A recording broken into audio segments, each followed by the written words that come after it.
In some cases, the web application can be secure, but the underlying technology or service provider might be vulnerable to exploitation. These types of attacks are called vulnerability exploitation attacks.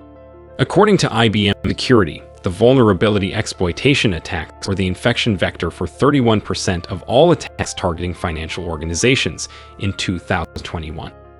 Spring4Shell and Dirty Height vulnerabilities are infamous vulnerabilities exploited by attackers this year.